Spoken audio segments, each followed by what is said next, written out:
तो कहानी है एक बहुत ही अजीबो-गरीब सोशल एक्सपेरिमेंट की, जहां एक आदमी को उसकी 5 एक्स गर्लफ्रेंड्स के साथ 30 दिनों के लिए एक जगह फंसा दिया गया। और दांव पर क्या था? लाखों डॉलर। कॉन्सेप्ट सुनने में बड़ा सिंपल था।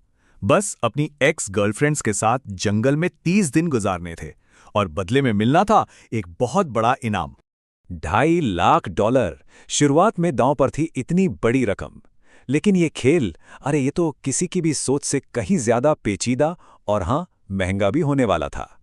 इसे बनाया ही गया था भरपूर ड्रामा के लिए। तो कहानी का हीरो है ग्रांट।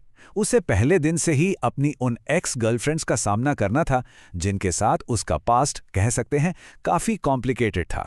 अब इस खेल को और भी मसालेदार बनाने के लिए दोनों साइड्स को एक एक सीक्रेट दिया गया। एक ऐसा सीक्रेट जिसने पूरे गेम का नक्शा ही बदल दिया। और ये वाकई में बड़ा दिलचस्प था। यहां पावर एक तरफ नहीं थी।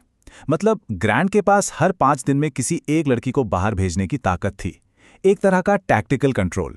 लेकिन असली पावर, यानी पैसों का आखिरी फैसला, वो लड़कियों के हाथ में था। और ग्रांट ने उसने इस पावर को यूज करने में जरा भी देर नहीं की। पहले एलिमिनेशन में उसने सबको बता दिया कि वो कितना सीरियस है।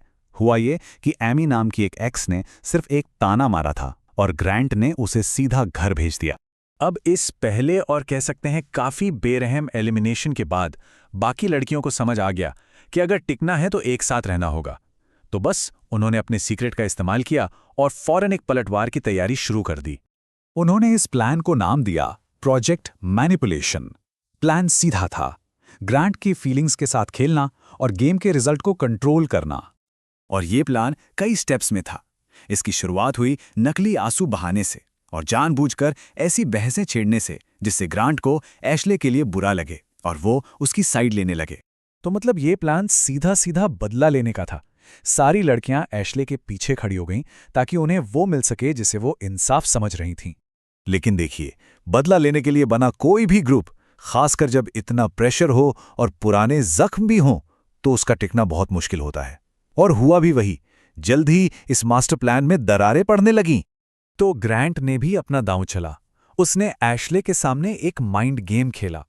उसने शर्त रखी कि अगर गेम में रहना है तो एशले को यह मानना पड़ेगा कि उनके ब्रेकअप में गलती दोनों की बराबर थी।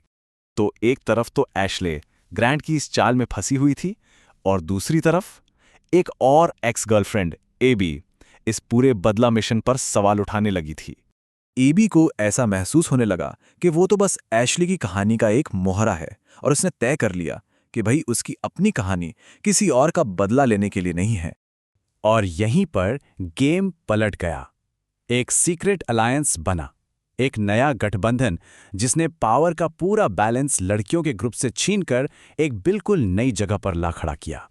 और ये सारा ड्रामा ये अपने क्लाइमैक्स पे पहुंचा फाइनल एलिमिनेशन में। एक ऐसे अंजाम के लिए स्टेज तैयार हो गया था जिसके बारे में किसी ने सोचा भी नहीं था। उसने माफी मांगनी और मूव ऑन करने पर एक लंबी चौड़ी स्पीच दी और अपनी नई पार्टनर एबी को चुनकर ऐसा लगा कि बस अब तो उसकी जीत पक्की है। लेकिन ठीक उसी वक्त होस्ट ने ग्रांट के सामने लड़कियों का सीक्रेट खोल दिया और बस सारी की सारी पावर ग्रांट के हाथ से निकलकर सीधी एबी के पास चली गई। एबी ने अपनी तरफ से सफाई दी कि ग्रांट ने उसे बाइबल की कसम खाने पर मजबूर किया था, जो एक तरह का मैनिपुलेशन था, और इसी वजह से उनकी डील अब कोई मायने नहीं रखती।